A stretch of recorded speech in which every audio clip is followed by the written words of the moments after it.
Hey everybody, how you guys doing? They were picking on this side of the room, but I think this whole audience is fucking beautiful. You guys are great. I appreciate you guys being here. Glad to be here in the Valley of Corn. My name is Terry. A little bit about myself. I didn't go to college like most of you guys are doing right after I got out of high school. I took the alternate route and I studied abroad for like 2 years. And it was after 2 years that I realized that she was just a bitch. She didn't like that I called her abroad, but I bought her a pair of shoes and she got over it, because I don't know if you know women, but that's all you gotta do. If you make a mistake, just buy them a cool pair of shoes. Everything will be fine. This will probably surprise you, but I was reading GQ magazine recently. And that's a lie. But I did see an article on the internet that said there was an interview with Paul McCartney from the Beatles. You guys like the Beatles? Yeah! I love the Beatles. Paul McCartney was doing an interview with GQ, and for some reason he just offered up the information that him and John Lennon used to masturbate together when they were younger. Now, first of all, why are you going to give that information up just voluntarily? Like, they didn't even ask him, like, hey, did you ever jack off with any of your bandmates? They didn't ask him that. He just told them. And then second thing I'm thinking is, God, John's probably rolling over in his grave right now just thinking, come on, Paul, I thought we had a deal. What's going on? You know, like, and the third thing is it just gives a whole new meaning to that song, Come Together. Right now.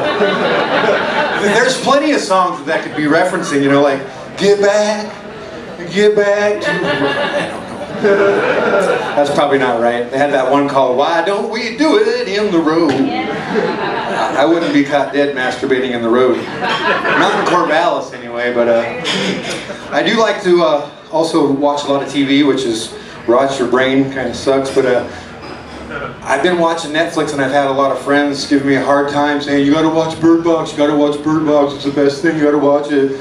And usually when someone makes so much hype about a movie, I just don't want to even have anything to do with it, because the hype always supersedes the movie itself. So, well, I finally caved, turned on my Netflix, turned on Bird Box, get through the whole thing, but unfortunately I had a blindfold on the whole time, so I didn't see any of it. I just listened to most of it. And then I got other friends who are giving me a hard time for not watching other shows that they love, and they try to talk to me about it, and I was like, I don't know what your words mean right now.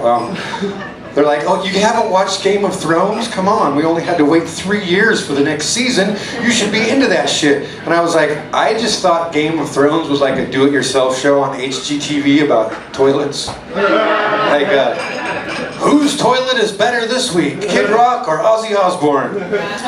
It's like celebrity toilets. You know that both those guys have thrones for toilets. That's just a fact, I don't know.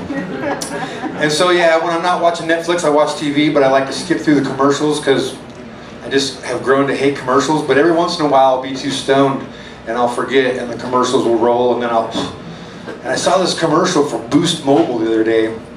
It says if you sign a contract with them, you get 4 lines with unlimited gigs. I was like, this sounds just like a contract my band manager used to have to try to get me to sign. It's like, I'll give you 4 lines, you do unlimited gigs. It's like, that's not a good deal. How about if you give us unlimited lines and we'll do like 4 gigs and call it good. Yeah, that was back in the good old days. I don't like to do lines anymore. I do like smoking weed a lot. Any weed smokers in the audience? I figured there's at least 3 there, I know. I know a couple of them are bud tenders. My wife makes a living selling marijuana across the street from my house, which is awesome. I can see it from my back door, which is cool. I get a little upset with people that say that weed is a gateway drug. I've always been taught that, even from a small child. I don't agree with that. You know, when I smoke weed, it doesn't want to make me want to go out and like do meth and heroin and cocaine. Well, maybe cocaine, but just like a little bit, maybe on the weekends or whatever. And you know, I'll be honest, I did experiment a little bit in high school. You know, I did Molly once in high school. but she never called me back. And she was one of those fake-ass bitches. I don't know if you know any of those, but she was so fake. Like, after the first time we had sex, she gave me imitation crabs. Fake-ass bitch. A friend tried to get me to do ecstasy when I was in high school. He said, I'm not going to do ecstasy. I was like, I mean, I'll huff the fuck out of a bread sack full of Tesco's model glue, but keep that ecstasy away from me. That stuff can hurt you, I've heard. Word to your mother. Hey, remember when people used to say word to your mother? Like, I had one black kid growing up in my town when I was younger, and he wasn't the one that would come up to me and say it. He would just say, like, word to your mother. And I was like, dude, you shouldn't say that. And so, like, I just said to him, sentence to your father. And that was because his dad was in prison. But see, that's okay, because my dad was in prison too. And so I can say that, you know, and I don't know if you guys know this, but a funny thing sometimes happens when you go to prison. Don't try this at home, but if you do go to prison, I've heard that you can get a little bi-curious when you're in there.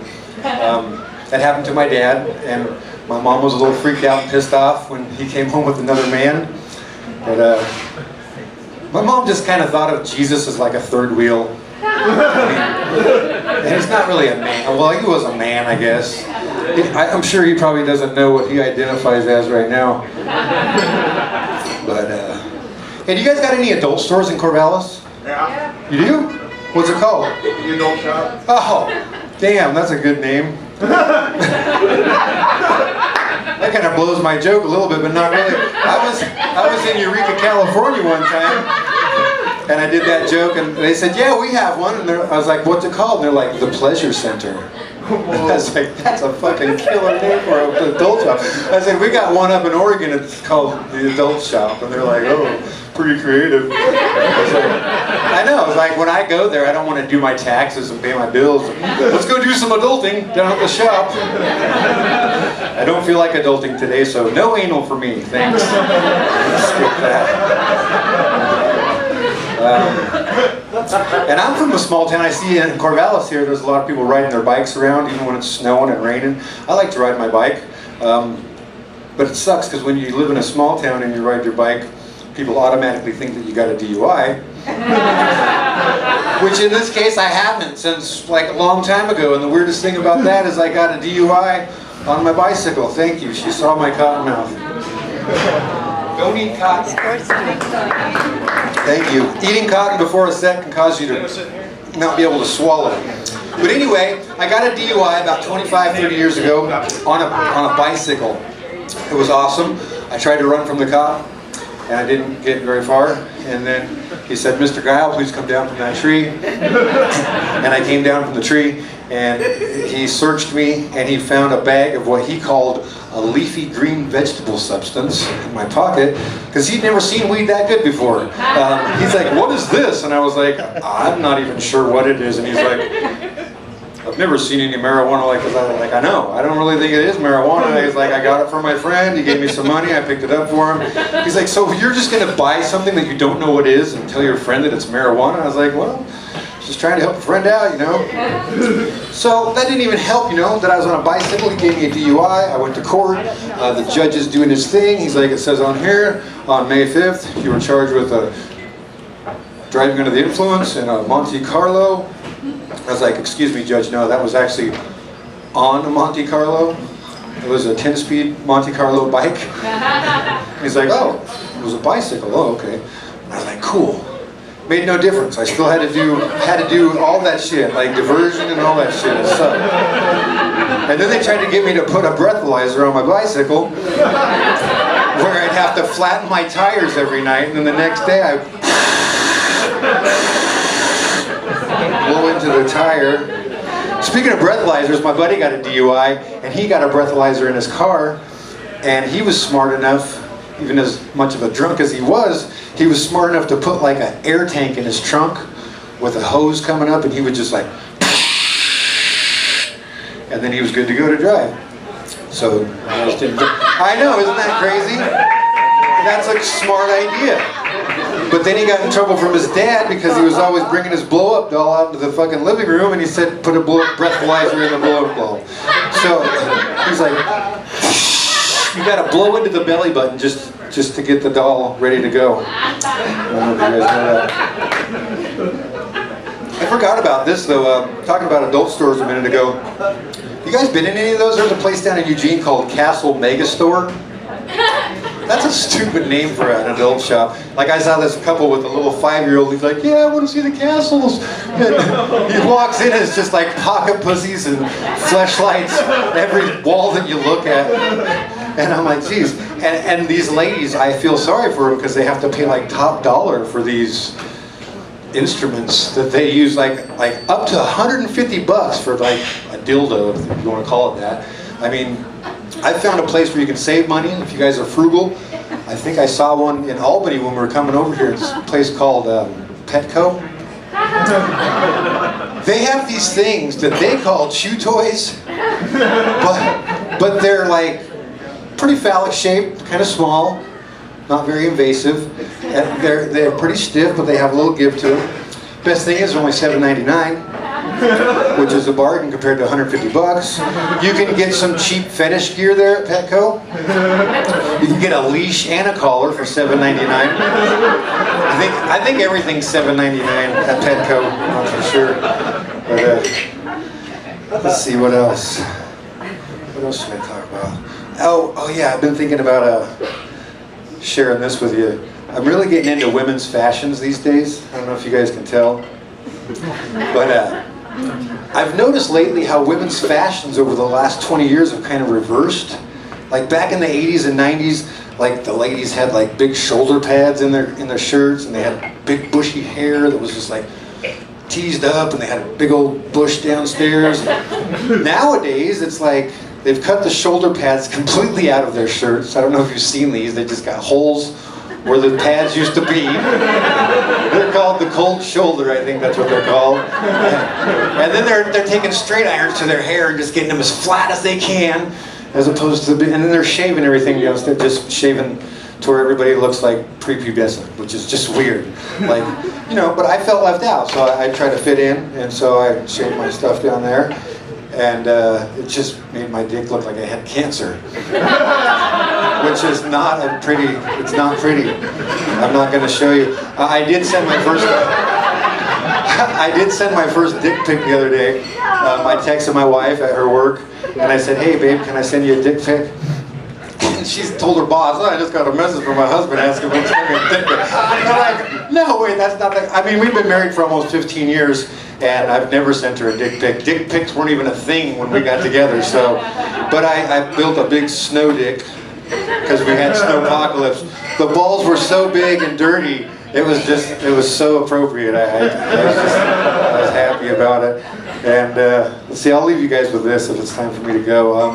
You guys like music? You said you like the Beatles. I like all kinds of music. I was introduced to music as a small child in the 70s, and I came across two bands, like I think the same day, Judas Priest and the Village People, which is a crazy contrast, especially for like a 7-year-old kid. And when I saw the Village People, I'm like, oh wow, those guys are different and weird. And then I saw Judas Priest, and I was like, ah, those guys are different and weird. And then I was like, I saw no correlation between Rob Halford and Leatherman, which there is a huge one. I don't know if you guys are aware of that, but I found out later. So that's not that funny, just something I realized as a kid. I was really into death metal as a late teenager, like in my early 20s. I got into a lot of death metal, like listening to Cannibal Corpse and Napalm Death and stuff like that. And then I got into grunge rock, and all my metalhead friends were giving me a hard time. They're like, why do you want to listen to grunge? And I was like, I don't know, I like it. I get stoned and I listen to it and it sounds good. So I loved them so much I put a sticker on my truck, and it was one of those peel and sticks where just the letters stay, you know, Nirvana. And over the last 20 years, the letters have been randomly peeling off, and now my Nirvana sticker is an NRA sticker. You guys have been awesome. My name's Terry Geil. Have a great night.